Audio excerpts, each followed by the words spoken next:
Ciao. He's a pretty popular guy. People know a lot about him.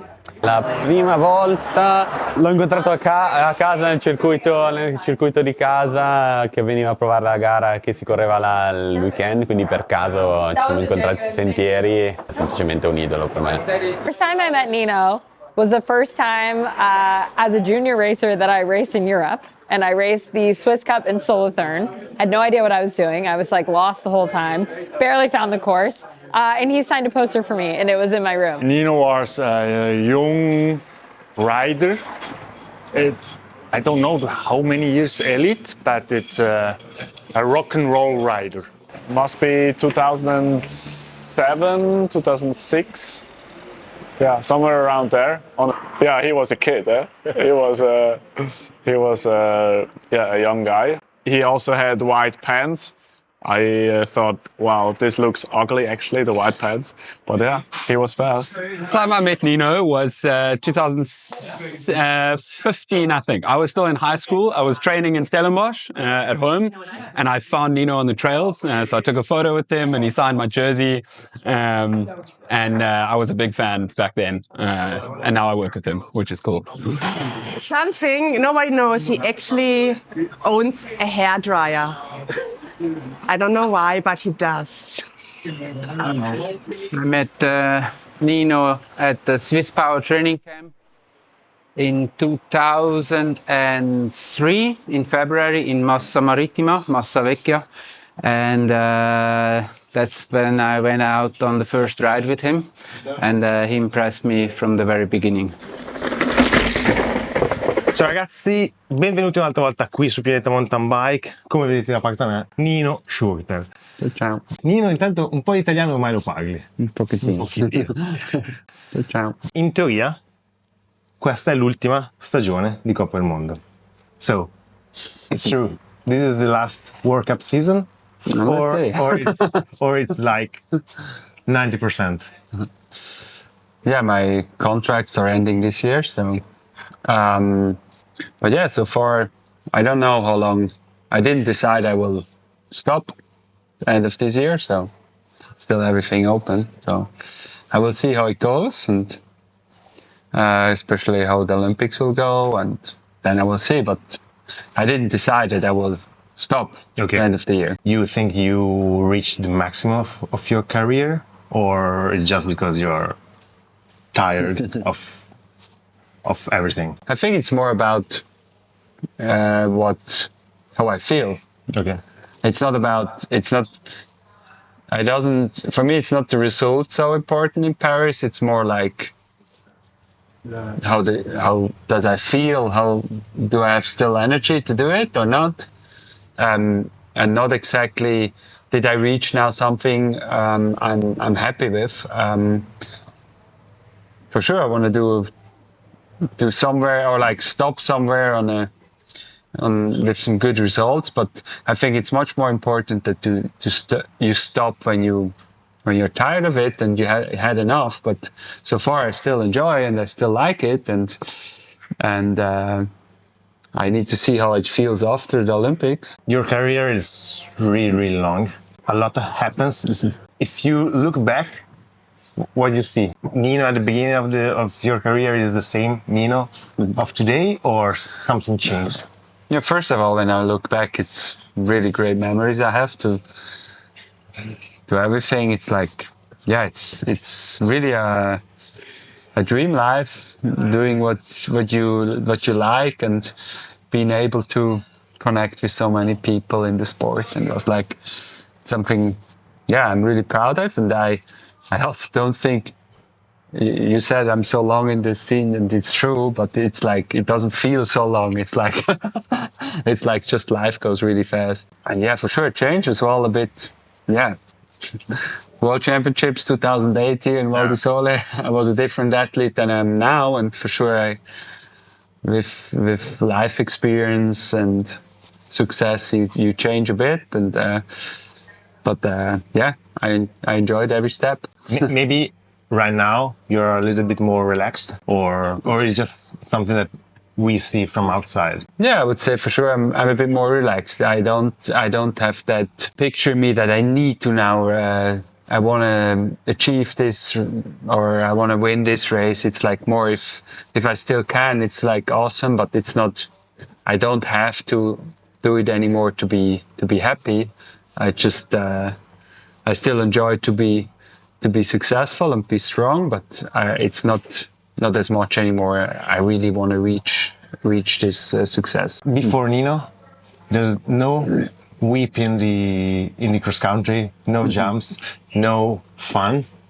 Right now, all yeah, but it's true. Like in a certain way, you change the way how young people see the cross country. It's something that you realize, or it's just you see you think is the normal development of the cross country. I think it's the sport changed over the years, and the track changed, and I think it would also you would also see now young riders without me doing jumps and whips and whatever. It's like, but what I really enjoyed in this time that I realized is if you can have influence with what if you try to push boundaries also in your equipment, that you can change the sport. You know, like if you see an advantage in, let's say, new wheel size, like in new suspension. New suspension, it's like you can also, like, with ideas we had as from coming from the race scene as athletes or a team, a race, we can also change the market and the whole thing. And that was something I really enjoyed as well in my career. It's not just like training and racing. It's also like I was part in this time also like in process of development of the sport and of the equipment. And this is quite cool to see and also to feel. It gives you some extra motivation. But if I see now the young ones, they are like they're doing more tricks and better jumps than I. And now I need to try to keep up. Yeah, but still not fast enough to keep up with you. Maybe I think I was one of the only one that had both. You know, like I had like the engine to be at the front, and also the technique to do sometimes like a bit of a. For sure, you are an inspiration for the young. There's someone that inspires you, someone that you see, you look at and say, oh, this is my inspiration. Yeah, I see that in many other athletes or other human beings, like, or even like in the scene, like if I see Blevins, like how he surfs over some jumps that I'm like really inspired, and I would love to be able to do. And I'm also practicing, and I also need to get my surfing skills up. We all remember the Cape Epic last year when you and Blevins did the float race in incredible way. It was so fun to see. If you stop to race World Cup, because we know that you will not stop racing, but you will stop racing World Cup. What's in your future? What's in your mind? I don't know yet what I want to do exactly when I'm stop racing, but for sure I want to stay somehow in the sport. And like what I already now have quite some fun is like still like seeing great events, you know, being part of cool events, but also like the whole bicycle. I think it's something that I really enjoy, and I have great partners. I probably can stay connected with them and somehow maybe work for them or whatever. But I don't know. I don't have yet the plan. I also want to, when I stop, I also want to give me a bit of time and see exactly where I want to go or what I want to do. But for sure, I will somehow stay in the sport. The development of the equipment is something that you are really involved. Like recently, all the flight attendant is something that you were really into. You think that also this is future. The future is like more electronic, is something that you think is good, or is like something just for super high level racer? No, I think it's great. It's like the evolution of the whole bike and the whole equipment, and you see that everywhere. Electronic will come more and more into all part of life, but also on the bike, I think, like especially like a flight attendant, it's awesome for racers, but I would say the normal general biker even take more profit of it, because or a good rider knows when he should lock his bike and how much, like he uses a lot the twin lock on a bike, but like someone that is new to the sport or maybe not as like he is often riding in the wrong setting, and now the whole system takes actually over.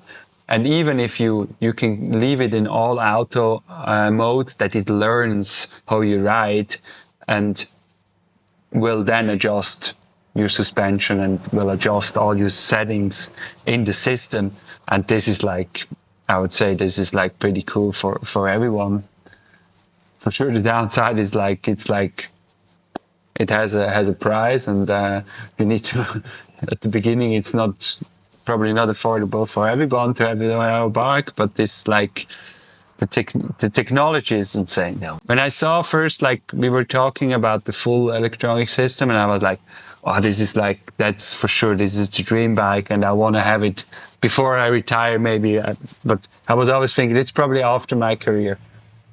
And now some of a sudden we are there. It's like, it can go really quick, and it's making big jumps sometimes. And I think this is like a big change again in the mountain bike evolution, like having now this full electronic suspension setup. Yeah, I think also this is something that is really specific to you, that I think you always say, oh, this is new, I want to try it. No, I think it's important if you want to, it's like if you want to get better, you always need to test, to try to improve.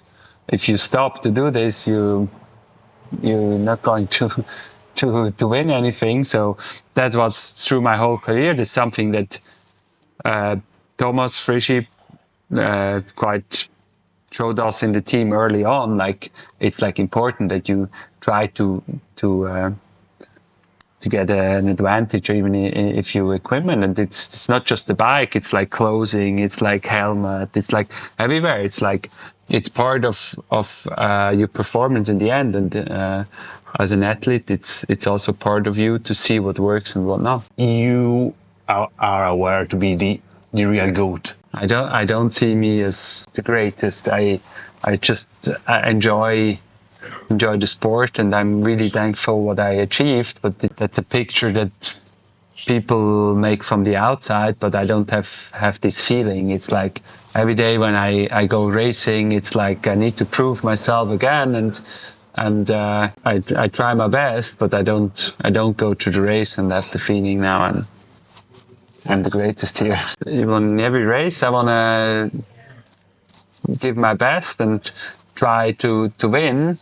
But the success you had in the past was in the past, and what's coming in the future, it's like you need to prove it again. As long as I'm doing it, I want to try my best, and for sure, it's like what I don't want is like just slowly going backwards down the ladder and like feeling on one point it's like then it's not the same anymore. I really want to feel that I still able to perform at the top, and if not, then a new chapter will start. We are all really curious about the new chapter. The nice thing, I had like great success. I also don't have to rush. I like on one point I can give me a bit of time and then see where it takes me. Okay. So we will follow you also in the new chapter, if the new chapter will be. Right now I'm still racing. Yeah. And maybe winning. Let's see. Hoping. Let's see. Nino, Thank you. thank you. It was a pleasure. See you soon, and good luck for the race and for everything, and for that small race that happens in late July. I don't know. one strange one. It's a small one. It's just 37 riders. Perfect. Thank you. Thank you. Being a person in the public, people know quite a lot of Nino, and what people don't know about him that I know, I don't want to tell to the whole world. Yeah, we are a team. We do some jokes to each other, and there are some pretty funny stuff for sure. The biggest one was Washington, when we flicked him with the FBI agent. I'm not allowed to say that, but whatever. Yes, the FBI. Yes, is. Definitely, I only say Washington, D.C., White House. That's all I say. Funniest story, I think, was the one he got some press in Washington in front of the White House. That I thought was really funny. After Washington, we have some stories in snowshoe, and that were really, really funny. But top secret, sorry. Diverse serate, la prima volta che ho assistito a un after party dopo il campionato del mondo è stato abbastanza da junior, primo anno, junior secondo anno, non mi ricordo, però sì, mi ricordo mi passava la sua carta di credito per offrire da bere, è stato abbastanza scioccante per un mio primo approccio ed è stato estremamente divertente. I say the same with Kurt, it's top secret. Thank you.